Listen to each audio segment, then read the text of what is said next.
बोलिए श्री कृष्ण चंद्र भगवान की जय हो।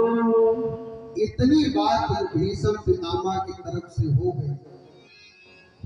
भगवान फिर भी कुछ नहीं बोले, बस रथ हाँक रहे हैं, अर्जुन से बात कर रहे हैं। भीष्म पितामह अपने मन में सोचे कि भगवान को पीड़ा कब होती है जब भक्त को पीड़ा होती है। भक्त कष्ट में है तो भगवान कष्ट में है।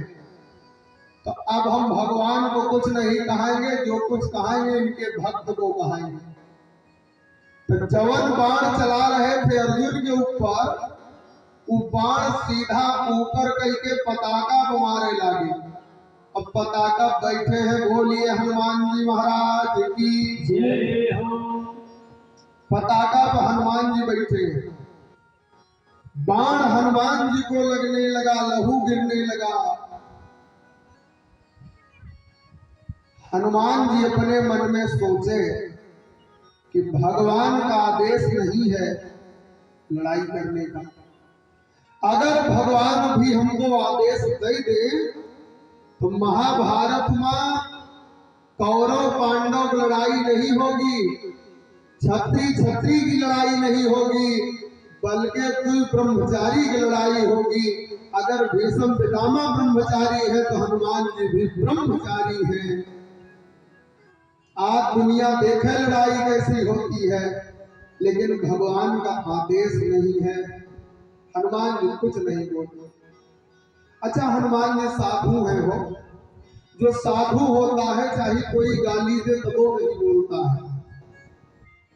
हमारी बात ना मानो तो सुंदरकांड पढ़ के देख लेना। हनुमान जी लंका गए थे, राक्षस लोग गाली दे रहे थे, मार रहे थे बर्छी भाला से, ताली बजा रहे थे, हंसी उड़ा रहे थे, लेकिन हनुमान जी कुछ नहीं बोल रहे थे, क्योंकि हनुमान जी साधु हैं। अच्छा, रावण भी उटपटांग बोला, लेकिन तबो हनुमान जी जो बोले तो विनती करो जोर कर रावण। हनुमान जी कह रहे हाथ जोड़ के तुमको एक उपाय बता रहा हूं रावण, सुनो मान तज मोर सिखावन। अच्छा, अब रावण लबलौट हो गया था, जैसे हनुमान जी से बोला वैसे नौरों बंदरे से बोलेंगे। तो दोबारा आए अंगद, तो अंगद तो साधु है नहीं, वो तो राजकुमार है। रावण वही भाषा का प्रयोग किया तो अंगद वही भाषा में उत्तरों दिए। रावण कहा कह लंकेश कौन तय बंदर, तो कौन बंदर है? तो अंगद कहे मैं रघुवीर दूत 10 कंधा। देखिए, जैसे आदमी बात करे वैसे उत्तर देना चाहिए। एक जने रहे दुबे जी, अगर उनको कोई प्रेम से कहता दुबे जी तो बोलते क्या है जी, बड़े प्रेम से।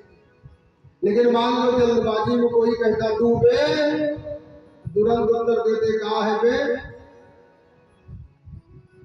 तो सठम साठम समाचारे, जो जैसे भाषा में बात करे वैसे समझाना चाहिए। तो आज जो लहू लग हो गया खून पूरा, तो भगवान श्री कृष्ण अर्जुन से कहा अर्जुन बस खबरदार, सारा उपदेश मेरा बेकार हो गया। तू कायर है, तुझे समझाते समझाते मैं थक गया। तू युद्ध नहीं करेगा मत कर, आज मैं महाभारत समाप्त कर दूंगा। भगवान झट से रथ से नीचे कूद पड़े और एक टूटा हुआ पहिया उठाए और उठाए के कहा, बस भीष्म पितामह खबरदार, आज तुम्हारे जीवन का अंतिम दिन है। भीष्म पितामह तुरंत धनुष बाण नीचे फेंक के हाथ जोड़ के खड़े हो गए। बस सरकार, बस रुक जाओ, आपसे हम कहां जीतेंगे, लेकिन हम जीत गए। कहा कैसे? कहा हमारी प्रतिज्ञा पूरी हो गई, आपकी प्रतिज्ञा नहीं पूरी हुई। हे कन्हैया, अब ये बताओ तो